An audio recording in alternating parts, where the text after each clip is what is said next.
You know, and I guess this is the sort of thing that Dimash would want from people watching this. I feel angry. I feel like Dimash, with that little sequence there, is saying, what are we doing? Hello everyone, and welcome back to my channel, Dr. Nick Analyzes. Today is a very exciting day for me, because today I'm going to be reacting to and analysing Dimash's masterpiece, The Story of One Sky. Just to remind you, I've never watched this. This is a totally blind reaction. Now, a few of you have given a load of other videos that I should watch and analyse of Dimash's, but I just couldn't wait to watch this masterpiece. So I will get to those other ones, but really the time has come for me to watch The Story of One Sky. I'm really excited, and I hope you like what I go for.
As a ruler, my task is to keep order and protect my country. But I don't deprive you of your freedom. The world is open for me, and I want to give it to you.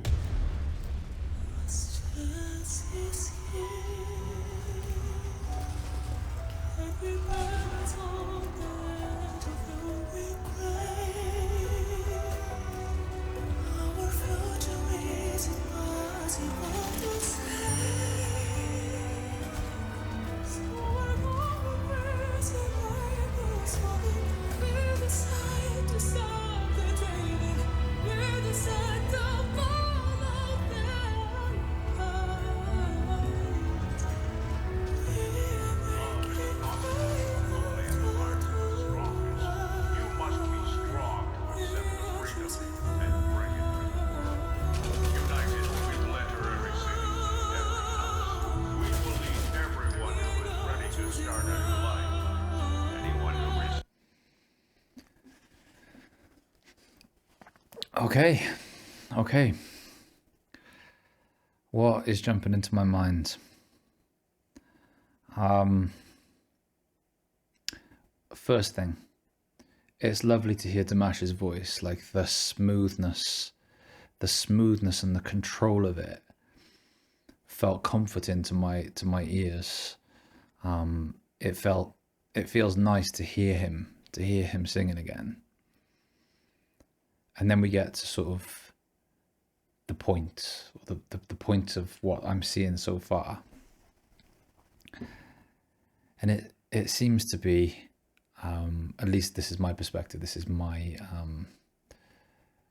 my analysis, right? And everyone's analysis could be slightly different, but this is mine. I think in that first scene, it was showing how precious life is. And I think especially when portrayed by children, right, there's an innocence and a vulnerability that comes with children. And of course, like when you're watching that, you're seeing that fragility and you're seeing that vulnerability, and you're hoping for them. And you can see, like with the little lad, when he woke up, he sort of smiled. There was like a gratitude for how special life is. Like we're so honored, aren't we? It can be such a beautiful and wonderful thing. And then that little lad created those penchants to give to the girl and the other little boy, almost like as a signal or as a signifier of their bonds. And you know, there's something wonderful about the fact that we can have such beautiful bonds with people. And so you've got like this start of the video whereby this scene is unfolding in front of us, and there's something quite sort of beautiful and lovely that's happening. And then it turns, right? It turns into this scene, a scene of fighting, a scene of killing, a scene of taking life so frivolously. And I assume this is the point that Dimash is making, which is life is so fragile and so precious.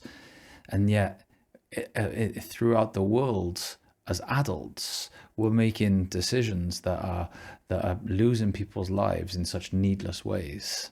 So I think that's what we're at. I think that's what we're at so far, which is it too late? Can we change our way of being as human beings?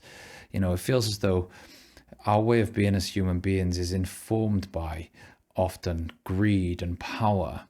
And as we chase greed and power, we're willing to trample on people, and just the whole social life, the whole sort of the whole relational part of being a human is bastardized when that happens. You know, we're no longer nurturing and honoring the beauty of human relationships. We're trampling all over them. And he's saying, like, what, in the pursuit of greed and power, are those things, is it worth sacrificing the beauty of humanity for those things? That's what I think is going on here right now. It wouldn't surprise me, and I'm going to take an outright guess here, if one of these characters now will be like one of those little boys, and they'll be wearing his penchant or something, and it'll just show how like that purity and that beauty and that innocence it started with that and nothing else. Kids aren't chasing power and it's like all the and money and all the things that we're chasing, and yet all of a sudden they grow up and they find themselves in someone else's war, and those people are the people that are chasing power and chasing greed and stuff, and they're just casualties of it.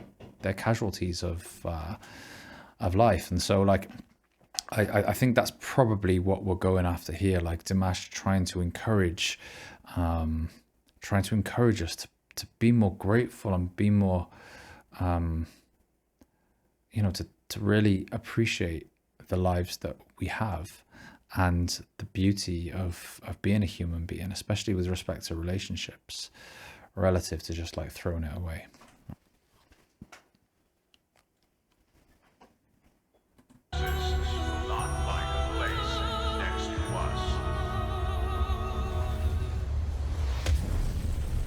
War is the way to unite people.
Yeah, as I'm watching this, I feel a real sense of, I feel impassioned. You know, and I guess this is the sort of thing that Dimash would want from people watching this. I feel angry. I feel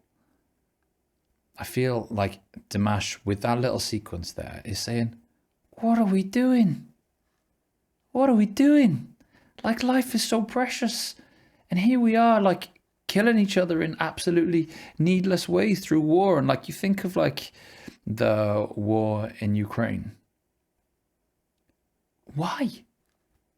What? For land, for power, for money, for financial worth. Like, there's enough resource on planet Earth for every human to be nourished. And yet that's not the case. Like, how is that happening? And you think of like the war in Israel. Like, there are children being killed. Children being killed. Like, how can we make sense of that? And how can we justify that in our mind? Like, what sort of story are we going to tell ourselves about why it's okay for children to be killed in wars? Because people are doing it. People all around the place are doing it, saying why it's okay for children to be... It's not okay. It's almost like Dimash is like... This is a metaphor of Dimash shaking us and going, what are we doing? Like, why are we acting in these ways? Why? This is absolutely needless, and life is so precious. Why can't we live in a place where we support and we love each other? Why? Because people are chasing money and chasing power and being greedy. And it seems like an incredible path that we've managed to walk. And he's saying, like, how can we turn it around? And I've got to say, I'm not sure we can. You know, it feels like this is only going in one direction, unfortunately, with more of this sort of stuff in our futures. But maybe I'm wrong. Maybe I'm just being cynical, and maybe Dimash can change the world with music like this.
Wow. Wow. I didn't see it coming that the friend was going to be the leader of the opposing group here. There's a real sadness there, isn't there? There's a sadness there that when they were young, I would say they were similar, right? They were friends. They were just three little kids that were playing in the sea and whatnot, and they had this really meaningful experience together. And then some stuff must have happened. You know, it's amazing how people that are starting at the same place can end up in such different places, depending on who they meet, you know, depending on their experiences they grew up. And so you can almost, like, in your mind, you can create a backstory of, okay, let's follow those three kids for 10 years and see what happens. Now, the one kid who ended up being the bad guy in this story, I don't know, who knows what happened.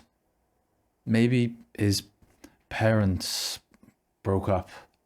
Maybe he was bullied in some way. Maybe he sought refuge in, you know, some sort of local group of runaway hoodlums. Maybe those hoodlums were lost and looking for something. They came across some charismatic character that gave them sort of like right-wing leanings and whatnot. Do you know what I mean? It's just that little boy went on a path, much of which he didn't choose, and he ended up in a place. And I think the lovely thing about seeing this story is it shows us once he was just a little boy. Do you know what I mean? Often, like, when there are bad guys, we don't see bad guys as a product of their history. It's easier just to see them as bad. They are inherently bad, and that protects us. It's harder to be compassionate. It's harder to be compassionate with bad guys, but in some ways, Dimash is like poking that. He's saying, look, these were children, and they've been socialized into this really sort of conflict way of being, this way of like of fighting, this way of war, these ways, and we need to change that. Because if we can change that, if we can change the messages of society around, like, about how to live as human beings together, then maybe that young lad doesn't go on that journey and doesn't find himself in that place. And so it's a real, like, at least for me, it's a real sort of like contextual appreciation of how human beings go on to become the human beings they become. And that, for me, it lets me feel compassion for the bad guy, as well as the other two. All of the characters, I feel compassion that, like, they're in these situations which feel absolutely needless. But it also lets me see sort of a way forward. I think that's what this is about for Dimash. This is about a way forward. This is about, look, society, or the way that society is structured, is taking innocence and purity and, you know, the preciousness of life, and it's taking them on a journey to this. So we need to change that journey. We need to change that path in some way. So there's something about that that's really sort of like getting me.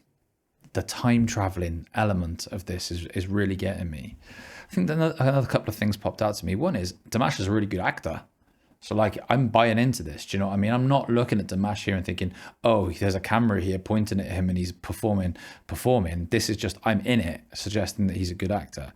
And of course, his range, I'm not even really thinking about his singing here, despite the fact that Dimash's singing is the thing that he's best well known for. I'm not really thinking about it, but it is beautifully done.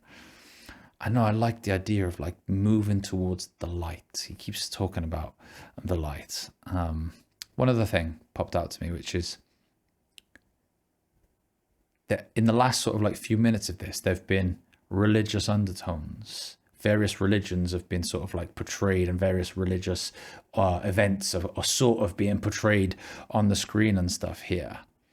And that's interesting, isn't it? Because when you go back through, like, the wars of history, it's amazing how much killing is done in the name of religion. And what's really interesting about that is many of the major religious texts, they breed messages of love and compassion and connection. They don't breed messages of killing. And so the fact that people will defend their religions through killing feels really, it feels as though their gods will be up in the heavens, just like shaking their heads, going, no, this isn't what I meant. you know, because it really doesn't feel like the right way of being. Like there's so much good to religion, and I wonder whether Dimash is like trying to emphasize that, there's so much good in religion, and yet there's so much bad there as well, and we need to do better. We need to do better at pulling the good out of religion and not the bad so much. It's a heck of an experience. Like I feel quite like emotionally charged as I'm watching it.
I'm going to read that. It seems worth repeating. Dialogue, understanding, and the widespread promotion of a culture of tolerance, acceptance of others, and of living together peacefully would contribute significantly to reducing many economic, social, political, and environmental problems that weigh so heavily on a large part of humanity. Wow. Damn right. That was incredible. Right, from the last bits of that video, did you notice the screaming when he was in the water? Like it was a screech. It was a yelp. It felt like Dimash wasn't singing anymore. It felt like he was pleading for things to be different, which just shows how passionate he is, and the writer of this song, about sort of like the state the world is in, the needless pain that is everywhere. So he really sort of like acted that through. The other thing that popped out to me was, when he was one-to-one with his friends, he had the gun and his friend was there. I was sure that he was going to put down the gun, almost like as a metaphor for someone at some point has to stop. Do you know what I mean? But he didn't. He shot his friend, and then he got shot himself. And I think the reason why that was in there is because I think that's the way of things. The way of things is, you did something to me, and so now I'm going to do something to you, and then they do something back in return, and then you do something to retaliate, and it just goes on and on and on and on and on. And what happened to the end? Everyone was dead. So like, in some ways he's making that point. At some point, someone's got to stop. Something's got to stop in order for us to sort of, in order for us to move forward positively. And then, did you notice at the end then? It was interesting, and I'm sure there wasn't an intention of this, but I think you could have interpreted that as him being back from the dead. Yeah, he's shot and he's dead, and then all of a sudden he's alive and he's got a staff and the hood and all that sort of stuff. I'm sure that that's obviously got religious connotations across various religions, but especially from my perspective, Christianity and stuff. But then he walks, right? And behind him, there are people of various religions. And I think what he's saying is, religious leaders can't be passive here. Religious leaders have to show the way with respect to living harmoniously with people, building relationships, and being tolerant of people that have different views on, for example, the nature of God, or whether there even is one. Like he's saying, we all need to model what it is to live together peacefully. So it's like he's not, I would say that, there was a very spiritual part to this thing, without necessarily backing any one religion. It's not as if Dimash was there sort of like trumping one religion over the others. I think it was more like a broader, more meta view of, we can lead the way. We can lead the way in making these changes, in influencing world leaders to see, look, we have to create a more collaborative and cooperative society. That is the way that the whole of human species is elevated. I'm going to tell you about a quick bit of research, right? And Byron, my video editor, he might edit this out, and so we'll see if it actually makes it, but it really sort of like illustrates this point, right? There was a bit of research. It was done by a guy called William Muir, okay? And stay with me, okay? He wanted to produce hens that made lots of eggs, okay? And so what he did is he found the hens that created the most eggs and he bred them, okay? Now, as he was doing this, he noticed something really interesting about the hens. There was nothing biologically brilliant about these hens. What he noticed is that the hens that produced the most eggs were the hens that took all of the resource. They were the hens that bullied the other hens.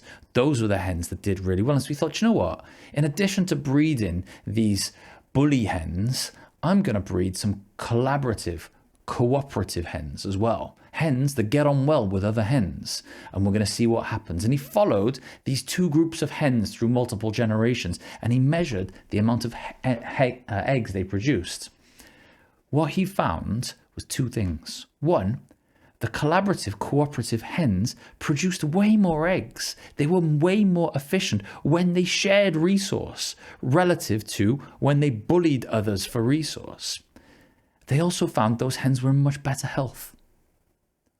The other hens, the hens in the bully cages, they had feathers missing, they had sores all over them, they had cuts all over them, all sorts of stuff. Like, yeah, they were big fat hens, but it was an awful environment. And doesn't that just map onto what he's talking about here? It's like people are fighting for resource and they're willing to kill for resource, and it's creating this really sort of like awful social environment.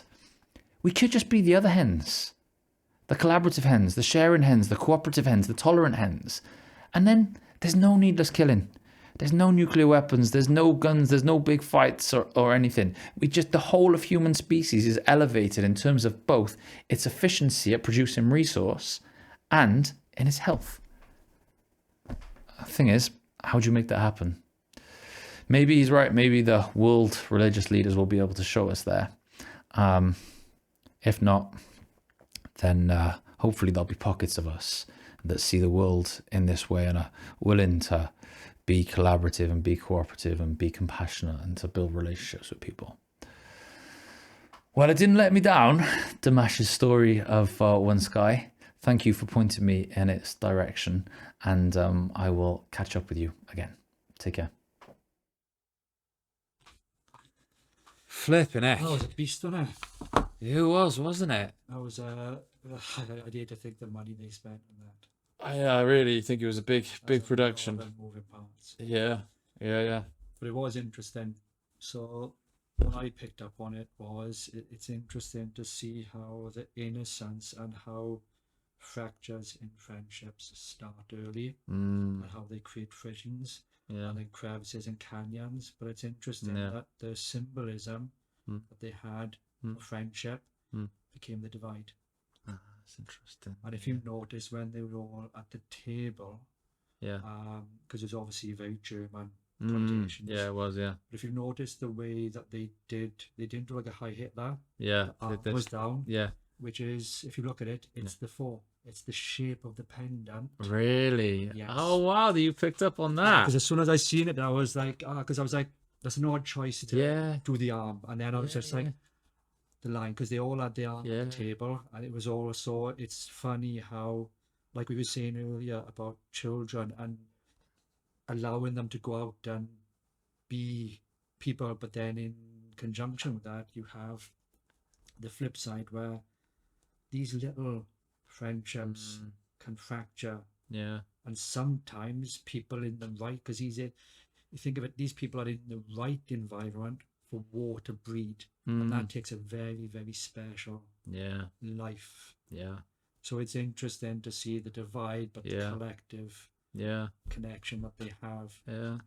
Yeah, I hadn't noticed that, the arm thing. It's so funny, but he said, did you see what the guy said at the beginning? He was just like, this is the way to unite humanity. I laughed a little bit. I laughed it. He said, and he was basically saying, war is the way to unite humanity. I was thinking, war in the bloody way to unite humanity. But the thing is that like, it is like, his end goal is unite humanity. The other guy's end goal is unite humanity. They're just going about it in very different ways. Do you know what I mean? Sometimes unity needs a kick up the ass, and sometimes we need confrontation to appreciate. That's right. Because sometimes we go soft and we go, we go, this is great, life's great. Yeah. And then we let our guard down. Yeah. Because it took us that long to fight for it to be in the first place. But I liked what you said about it. Only works if nobody fights. It don't like it's the same with like Russia and stuff now. It's like, I would like a world where no country invades any other country. But if 99 countries go, that's all right, we're going to get rid of nuclear weapons and all our arms, and the one country goes, brilliant, we can get everywhere now. Cash in. They cash in, exactly that. So all it takes is one to ruin it. Do you know what I mean? That's why it's such a risky and dodgy thing. But and I liked what you said about when he was in the water and he was screaming. Yeah. The other side of that is that he's a single voice. Yeah. No matter how much he screams, no one's listening. The water dulled it, right? Dulled it. Yeah. So as an individual, we might not be able to change it, but as a collective group, regardless of the religion, that's right, we're stronger. We can lead the way. That's a great catch. That is as well. There's loads of stuff like that. There's loads. Yeah. It was really, it was really. That was cinematic. It was fantastic. Yeah, it was. Brain went about. Yeah. He would do that live, and I think that if he did it live, I would be more likely to focus on his voice and the range. He's got a mad range, Dimash has, and he's passionate in the way that he performs and stuff. But of course, in that sort of like viewing the video of it, it became almost like watching a film, right?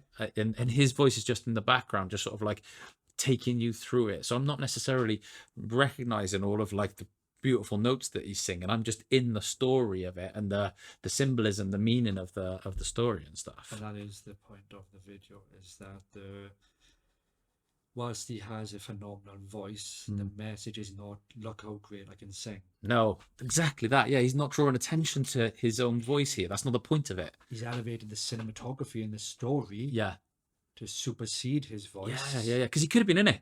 He could have just put himself in the middle of it, singing and and whatnot, but he didn't. That's such a good catch as well. Yeah. So it's all about subtleness, but realizing that we're all part of a greater stuff. And whilst individuals like that can have a profound effect, it's still necessary. Yeah.